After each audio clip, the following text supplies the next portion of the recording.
Olá, queridos. Estamos aqui para a gravação de mais um vídeo e o tema de hoje é Não inverta os valores. O texto base é Mateus, capítulo 13, versículo 44. O texto diz assim: O reino dos céus é semelhante a um tesouro oculto no campo, ao qual certo homem, tendo achado, o escondeu, e transbordando de alegria, vai e vende tudo o que tem e compra aquele campo. Vamos orar? Pai, em nome do Senhor Jesus, nós te louvamos e te bendizemos por mais uma oportunidade de poder ouvir da tua palavra, de aprender da tua palavra. Fala conosco neste dia. Senhor, nós precisamos tanto de ti, precisamos da tua revelação, precisamos do teu entendimento, precisamos ser direcionados pelo Senhor. Pai, em nome do Senhor Jesus, nos ajude nesse tempo tão difícil que estamos vivendo, que os valores são totalmente diferentes, oposto do que da tua palavra nos mostra e nos revela. Que possamos ser firmes, que possamos ter uma decisão, Senhor, e essa decisão o Senhor venha ser glorificado, exaltado para todos sempre. Nos ajude, Deus, a caminhar sem tropeçar, mas que nós possamos romper pela tua graça e pela tua infinita misericórdia. Em nome de Jesus. Amém. Amém. Amém, queridos? Não inverta os valores. No texto lido, Jesus contou uma parábola comparando o reino de Deus a um tesouro escondido que um homem achou. Vendeu tudo o que tinha para comprar o campo onde estava escondido aquele tesouro. A parábola fala do valor que devemos dar quando encontramos o nosso tesouro chamado Jesus. Devemos abrir mão de tudo para não perder esse tesouro, mas infelizmente muitos cristãos, ao invés de renunciar tudo o que tem por amor a Jesus, querem apenas tudo o que Jesus tem para ele.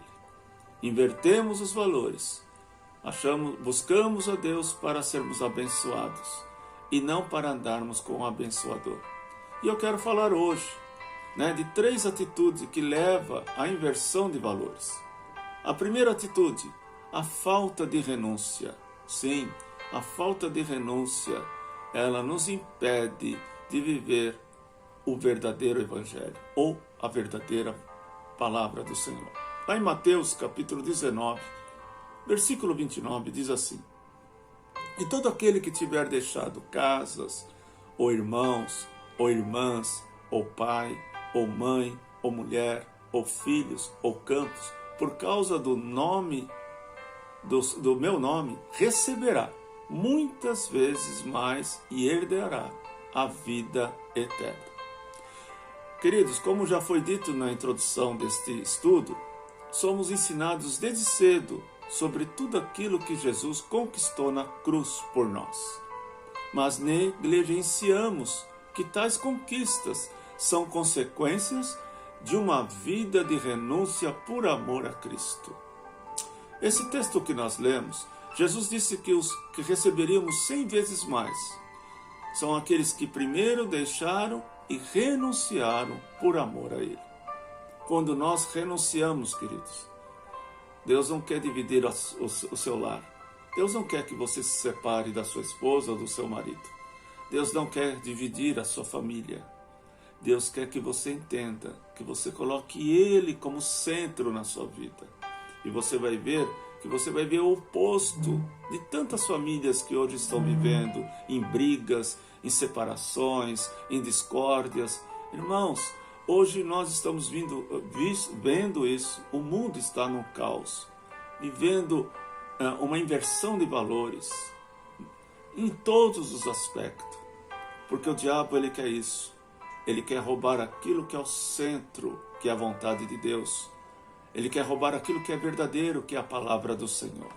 Lá em Tito, capítulo 2, versículo 12, diz assim: Educando-nos para que renegados impiedade e paixões mundanas e vivamos no presente século sensata, justa e piedosamente.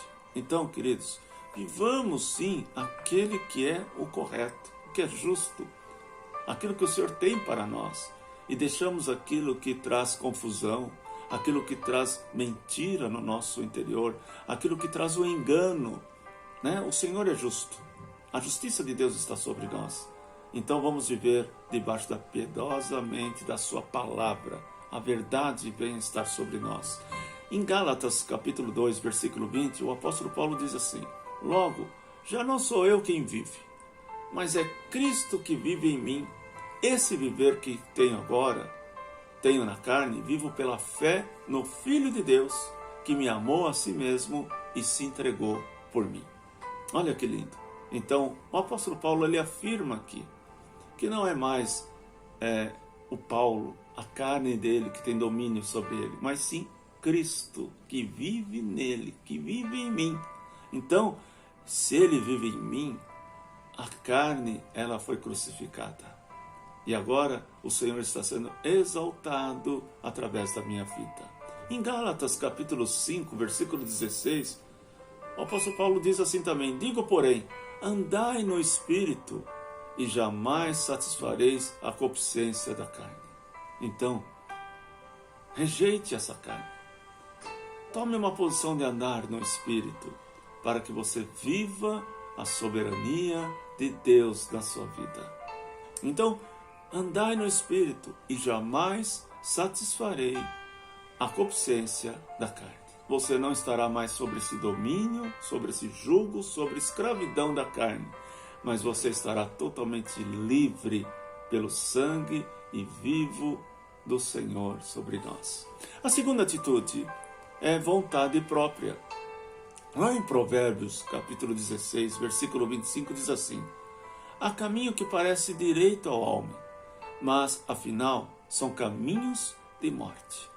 Então, querido, há caminhos que parecem ser tão perfeitos, mas que há um grande engano ali, que há uma grande trama para que você caia e para que você não viva o propósito dele.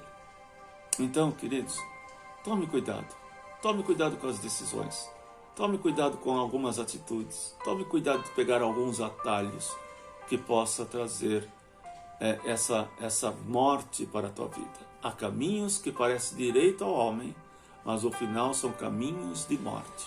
Em nome de Jesus, rejeite isso. A vontade própria, isto é, a inclinação de vivermos para satisfazer os nossos próprios desejos, também faz com que invertemos os valores. Aqui o texto de Provérbios diz que há um caminho que parece correto, mas o seu fim nos conduz à morte, ao engano, à mentira. Isso acontece quando vivemos segundo o seu próprio desejos carnais.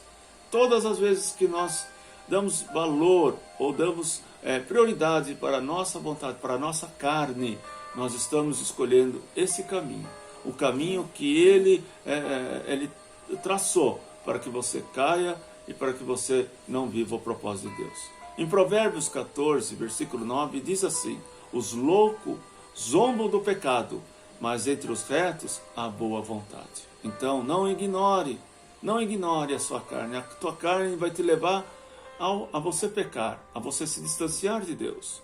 Então, escolha ter uma vida de retidão, de santidade, de estar na vontade de Deus. Rejeite os prazeres que possa, temporário, trazer para você uma certa satisfação, mas vai depois trazer um peso que você vai sentir na sua alma. Em Efésios capítulo 5, versículo 17, diz assim: portanto, não sejam insensatos, mas procurem compreender qual é a vontade do Senhor. Não sejam loucos, não teimem, mas procurem conhecer a vontade do Senhor. Em 1 Pedro, capítulo 3, versículo 17, diz assim: porque se for a vontade de Deus, é melhor que sofrais por praticar o que é bom do que praticares do que é mal. Vou ler novamente, presta atenção nesse conselho do apóstolo Paulo. Porque se for a vontade de Deus, é melhor que sofrais por praticares o que é bom, do que praticando o mal, você leve à morte. Então, queridos, talvez a tua escolha ou a minha escolha de viver o que é a palavra me conduz vai parecer que vai trazer uma certa dor no seu interior. Porque, amados, a palavra do Senhor, a vontade do Senhor, vai levar-nos a matar esse homem ou matar essa mulher a cada dia. Matar o eu, matar a nossa vontade. E isso traz certa dor. A renúncia traz dor. Mas é o que ele diz, é melhor você fazer a vontade de Deus, mesmo que traga dor ou sofra, do que o bom, do que praticando o mal. Do que você ter gozo fazendo aquilo que é mal. Porque isso é só temporário. Mas o que nós estamos construindo aqui é para a eternidade. Amém, queridos? E você já vai viver um grande livramento, uma grande transformação, praticando a vontade do Senhor. Mas eu quero deixar uma pergunta para você. Depois você lê, e não quer, né? Você não vai precisar, é uma pergunta para você pensar. Lá em Gálatas 5, de 16 a 21, depois você lê, ele dá uma analisada, veja o que o apóstolo Paulo ele fala. Veja o que ele diz. Nós lemos no versículo 16, digo, porém, andai no Espírito, e jamais satisfarei a concupiscência da carne. Depois aí você lê os demais versículos. Olhe o que está escrito ali. Veja o que o apóstolo Paulo está falando. Analise o que você está vivendo hoje. Entenda que o apóstolo Paulo abriu mão da sua vontade para viver o propósito de Jesus. E ele fala que antes ele era um prisioneiro da sua carne, mas agora ele estava com Cristo. Ele agora estava vivendo a soberania, a vontade de Deus. Então, queridos, o que Deus tem para nós é algo tão tremendo, que ao invés de você se sentir talvez acuado por você ter que negar a sua vontade, não. Você vai se sentir livre, você vai se sentir totalmente liberto para andar e caminhar debaixo do propósito de Deus. Eu tenho vivido isto há mais de 30 anos. E é tão maravilhoso quando eu fiz a minha escolha. Quando eu fiz a minha escolha de viver a vontade de Cristo. Sim, no começo foi muito difícil, como para qualquer um. Quanto mais eu teimava em querer viver a minha vontade, mais eu batia contra a palavra de Deus. Mas Deus não me deu castigo. Deus não colocou a mão porque eu estava fazendo isso. Não. Ele deixou eu viver as minhas coisas. Mas depois lá na frente eu fui vendo que aquilo não me levava a nada. E me trouxe um peso tão grande.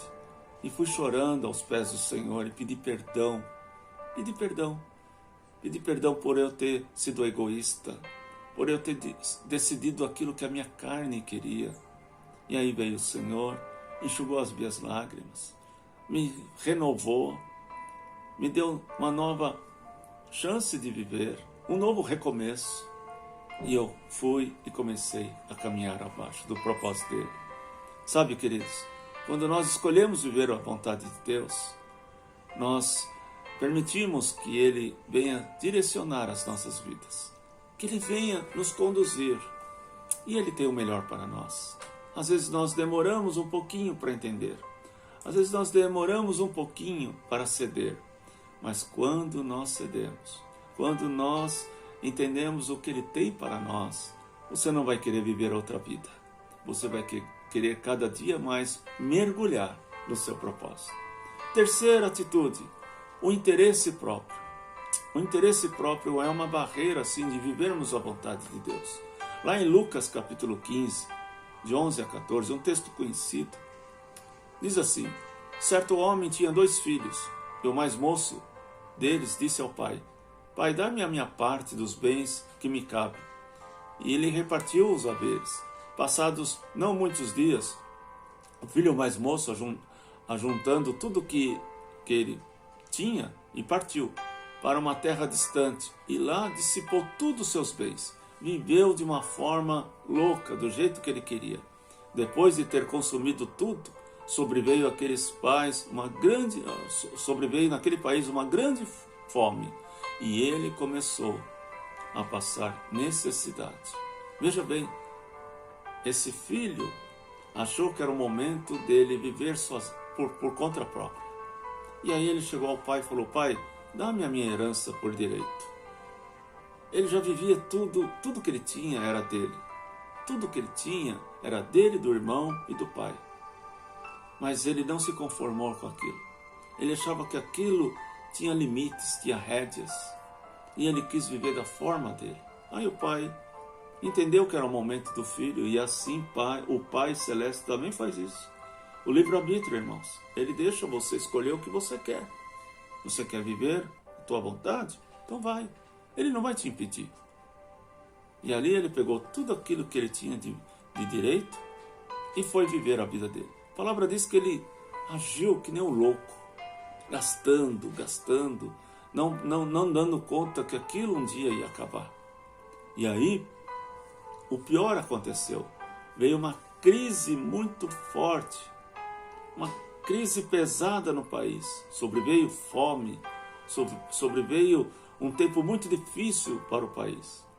E aí aquele jovem que gastou tudo que tinha, não tinha mais recursos nem para comer, não tinha nem trabalho. E a história você já sabe, que ele reconhece que na casa do seu pai não faltava comida. Ele tinha um abrigo, ele tinha um lugar seguro. E lá ele volta para a casa do pai. E o pai o recebe. Então, queridos, sabe, o interesse próprio nos leva a cometer coisas loucas, como esse jovem, que achou que, junto com o pai, ele não tinha liberdade. Achou que, estando debaixo do abrigo do pai, ele não viveria melhor. Mas quando ele saiu das rédeas do pai, por conta própria, ele amargou algo tão pesado na vida dele. Mas o pai estava com os braços estendidos para o abençoar.